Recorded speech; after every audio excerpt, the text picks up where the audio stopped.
tuần sai mấy khi người là hùng cao, bữa ta là hùng ít cho sư rong ý ali cho nhiệt chỉ sẽ đòi chừng to sáng nông đua chia, giờ thì đã biết có mấy sông đã cá là hùng đôi ít rong cao, bố đôi ít trong nhiệt chỉ cái nên cho sẽ đòi tàu nông tàu lúc trong chia nó chân cao lúc bê hay tiề, lúc bê hay mông nó, thảo lúc số bữa tê tàu dài mấy khi ít rong gì. 我青岛呀，上车大家到轮机转年日子，醫生時我哋叫大家冇車天，上到佢哋諗冇諗地係啲，lưu係冇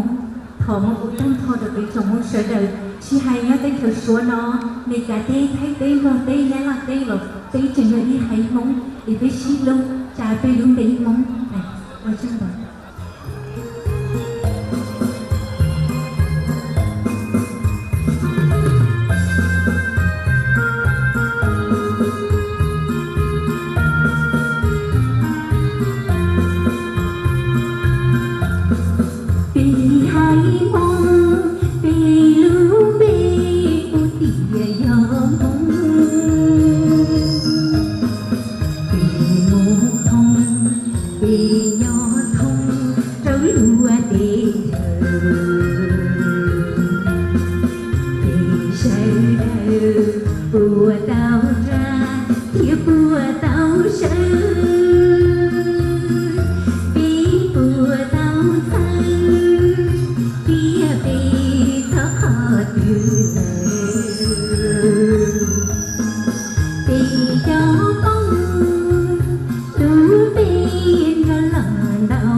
Lúc đi hay không?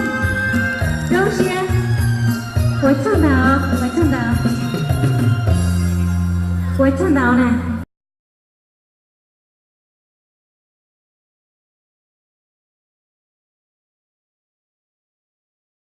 tuần dài mấy chương là hôm cao, chúng ta là huy cho sư rong ý lý cho nhiệt chỉ sẽ đào chừng tỏ sáng nông đua chia. Giờ linh đã biết có mấy sông đã cá lẩu hù đối rong cao, bố đối trong nhiệt chỉ cái nên cho sẽ đào tàu nông tàu lúc trồng chia nào trong cao lúc bê hay tiề, lúc bê hay mông nào, tàu lúc số bữa tê tỏ dài mấy chương ý rong gì. Của chân đạo giờ rong chia đã cá tàu lần chi cho nhiệt chỉ ý rong gì ổn định như đã cá một chế thiê. Trong tổng sản tiền hảo mùa lúc bê hay tiề. Lưu hải mộng thọ một cuộc tăng thọ được bị chồng một sở đời chỉ hay nhá tên thử số nó này cả tê thấy tê rồi tê nhá là tê rồi tê chừng là đi hải mộng thì tê xí lưu trả tê luôn tê mộng này ở trong đó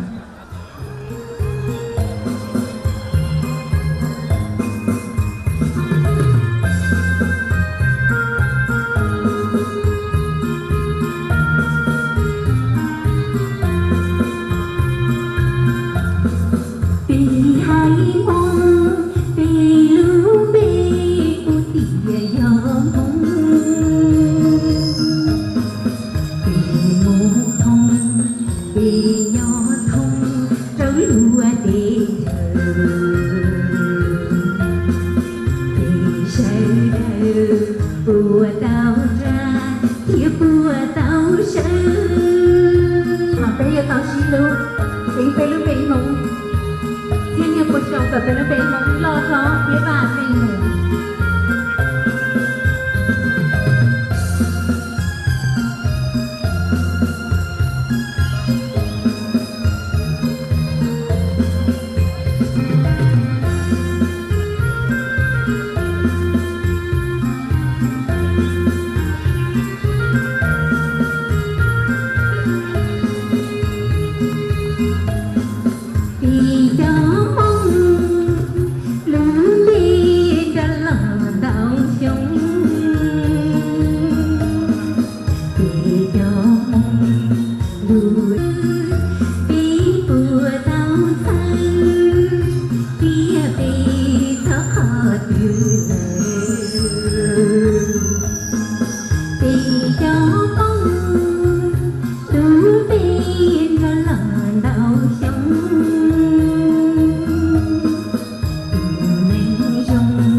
chỉ tu nông tí sinh vua